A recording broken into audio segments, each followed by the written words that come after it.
wabarakatuh. Selamat pagi. Baiklah, kami dari kelompok 2 ingin menjelaskan tentang hewan invertebrata. Namun sebelum kami menjelaskan tentang hewan invertebrata, alangkah baiknya kami memperkenalkan diri kami terlebih dahulu. Nama saya Mulyadi dan di samping saya Sylvia Wahyuni. Dan saya Syarifana. Dan saya Afiani Sihota.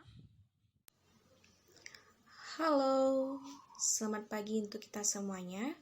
Perkenalkan, nama saya Afiani Sihota. Pada kesempatan kali ini saya akan menjelaskan tentang Lumbricina atau yang sering kita sebut dengan cacing tanah. Oke, cacing tanah ini adalah hewan dari filum Annelida, kelas Oligoceata. Klasifikasi dari cacing tanah ini Kingdom Animalia, filum Annelida, kelas Clitellata, subkelas Oligoceata, ordo Haplitaxida, famili Lumbricidae, genus Lumbricius, spesies Lumbricius tresestris, Lumbricius rubellus, Lumbricius castaneus, Lumbricius festivus, Lumbricius badensis. Oke, saya akan menyebutkan bagian-bagian luar dan fungsi dari cacing tanah. Ini adalah contoh dari cacing tanah. Nah, yang ini adalah kulit dari cacing. Kulit cacing ini berfungsi untuk bernafas. Lalu mulutnya, ini adalah mulutnya, ini tertutupi. Mulutnya yang di bawah prostemium, faring cacing berotot untuk dapat menarik dan menelan makanannya.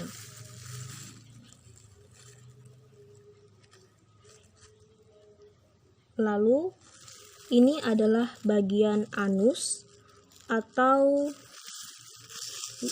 disebut dubur. Ini adalah bagian anus.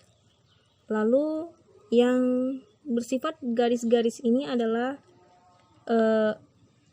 segmen, dan bagian yang dekat dengan mulutnya itu adalah clitellum.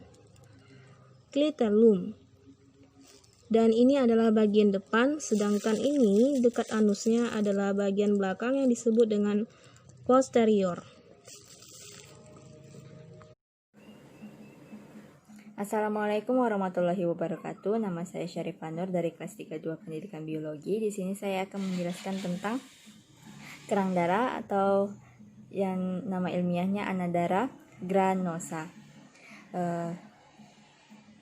Kerang darah ini berasal dari Kingdom Animalia, filum Mollusca, kelas Bilfavia, ordonya Archoida, familinya Archidae, dan genus Anadara dengan nama spesies Anadara granosa. Bagian-bagian dari kerang darah ini yang menonjol ini adalah umbo, dan yang di tengah yang berwarna hitam ini adalah higne ligamen. Yang garis-garis yang menonjol yang ini disebut garis pertumbuhan, dan di antara garis ini ada yang menjorok ke dalam, itu disebut periostrakum. Sekian dan terima kasih. Assalamualaikum warahmatullahi wabarakatuh. Halo, assalamualaikum warahmatullahi wabarakatuh. Saya Sylvia Wahyuni. Di sini saya akan menjelaskan tentang udang. Udang yang mempunyai nama Latin Penaeus monodon ini diklasifikasikan tergolong ke dalam ordo Decapoda, yang merupakan ordo Crustacea dalam kelas Molluscostrata. Bagian-bagian dari udang yang ini kakinya, yang ini namanya cephalothorax, yang ini abdomen, ini matanya, matanya, yang ini antena, dan yang ini ekornya.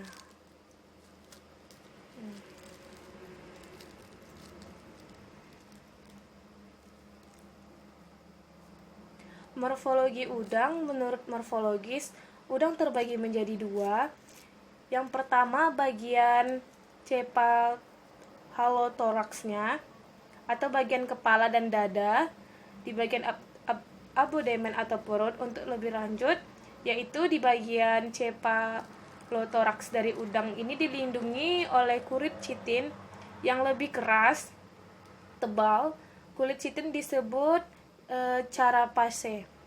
Pada bagian kepala udang ini memiliki cucuk kepala atau rostrum. Rostrum dari udang mempunyai rumus 7/3 yang artinya gigi pada bagian atas cucuk kepala ada 7 buah.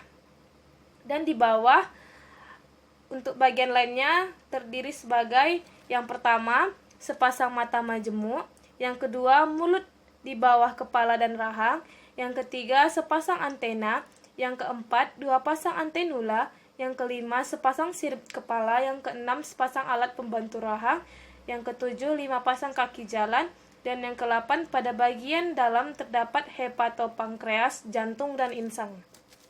Dalamnya tuh terdapat itu. Bagian abdomen atau perut, dalam perutnya ini memiliki ciri warna loreng-loreng besar, berwarna hitam, hidup di alam liar, memiliki warna agak kehitaman dengan kulit relatif keras dan tebal. Morfologis lainnya yang terletak pada bagian di antara 2 ruas ekor dan kelamin.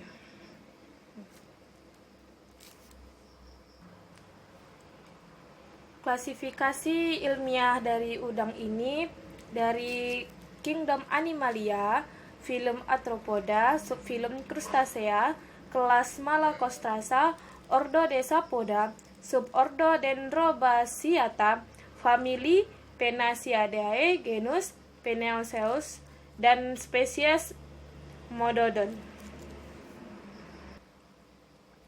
Spesies udang memiliki 3 ciri morfologi. Warnanya agak hitam, punggung tidak bercorak, hanya bagian tubuh cenderung memiliki warna yang lebih cerah pada bagian ekor dan kepala. Memiliki rostrum dengan gigi dorsal yaitu 9-10 gigi, tersebar merata dan tidak ada bagian yang tidak bergigi. Halo, assalamualaikum warahmatullahi wabarakatuh. Saya Sylvia Wahyuni. Di sini saya akan menjelaskan tentang cumi-cumi.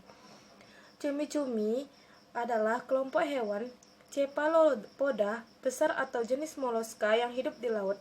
Namun itu, cephalopoda dalam bahasa Yunani berarti kaki kepala. Hal ini dikarenakan kakinya yang terpisah menjadi sejumlah tangan yang melingkari kepala. Klasifikasinya, kelasnya Cephalopoda, filumnya Mollusca, ordo Tetutida, kerajaannya Animalia, subkelasnya Coleodea, dan subordonya Desapodiformes. Cumi-cumi berkembang biak secara seksual. Dengan cara perkembangbiakan cumi-cumi diawali dengan jantan yang merayu betina dengan menggunakan warna kulit mereka, dan bila diterima oleh betina kemudian menggunakan lengan yang disebut dengan Hectocotylus untuk mentransfer paket sperma disebut spermatopor ke betinanya. Betina memproduksi sekitar 200 telur dan menempelkan pada dasar laut dalam kelompok yang besar bergabung dengan telur betina lainnya. Ciri-ciri khusus cumi-cumi. Yang pertama, hewan cumi-cumi memiliki tetangkel yang pendek. Cumi-cumi menyemprotkan tinta yang pekat. Yang tinta ini digunakan untuk melindungi cumi-cumi karena tinta yang disemprotkan oleh cumi-cumi bisa mengejutkan mangsa selama beberapa detik. Setelah itu cumi-cumi langsung melarikan diri. Hewan ini juga dapat memancarkan cahaya yang indah dan gemerlap supaya memudahkan cumi-cumi untuk mencari makan pada saat malam hari. Cumi-cumi juga dapat bergerak sangat cepat bila pada saat ia dikejar oleh pemangsa. Cumi-cumi memiliki ukuran tubuh bervariasi dari yang kecil hingga jenis raksasa. Ukuran betina lebih besar dibandingkan ukuran jantan. Perkembangbiakan hewan cumi-cumi hanya melalui perkembangbiakan seksual. Cara berkembang biak hewan cumi-cumi adalah dengan bertelur. Makanan utama dari cumi-cumi, yaitu plankton, tubuh memanjang, kepala runcing, dan memiliki lengan sebanyak 8 buah dan tentakel 2 buah. Dapat berkamuflase sebagai cara beradaptasi hewan dengan lingkungannya. Dapat menyemburkan tinta pekat sebagai perlindungan diri terhadap ancaman predator. Memiliki mata, habitatnya di laut. Sistem gerak pada hewan cumi-cumi mengandalkan sistem otot yang rumit. Struktur tubuh cumi-cumi. Ini bagian luar dan ini bagian dalamnya. Ada cangkang dalam, ada lambung, ada insang, ada esofagus, hati, mata, taring, tangan, pengisat mulut, anus, rektum, kantung tinta, ginjal, jantung, dan ovarium. Habitat cumi-cumi di perairan dengan suhu antara 8-30 derajat Celcius dengan salinitas 8,5-30 per mil. Sekian dari saya, lebih dan kurang mohon maaf. Wassalamualaikum warahmatullahi wabarakatuh. Assalamualaikum warahmatullahi wabarakatuh. Nama saya Mulyadi. Saya dari kelas 3-2 biologi. Baiklah, di sini saya akan mengenalkan salah satu hewan atau binatang, yaitu kecoa. Kecoa filumnya Arthropeda, kelas Insecta, ordonya Orthoptera, dan familnya Bolatidae. Bolatidae bisa dalam bahasa Indonesia bisa dibilang kecoa, corong, dan lain sebagainya. Baiklah, di sini saya akan menunjukkan bagian-bagian dari kecoa.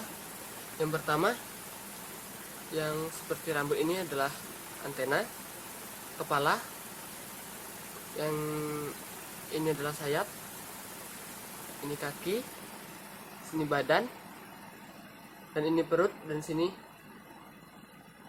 tempat pembuangan atau anus. Baiklah, mungkin itu saja yang dapat saya sampaikan. Lebih kurang saya mohon maaf. Saya akhiri. Assalamualaikum warahmatullahi wabarakatuh. Iya. Baiklah, mungkin itu saja yang dapat kami sampaikan tentang hewan invertebrata. Lebih kurang kami mohon maaf. Kami akhiri.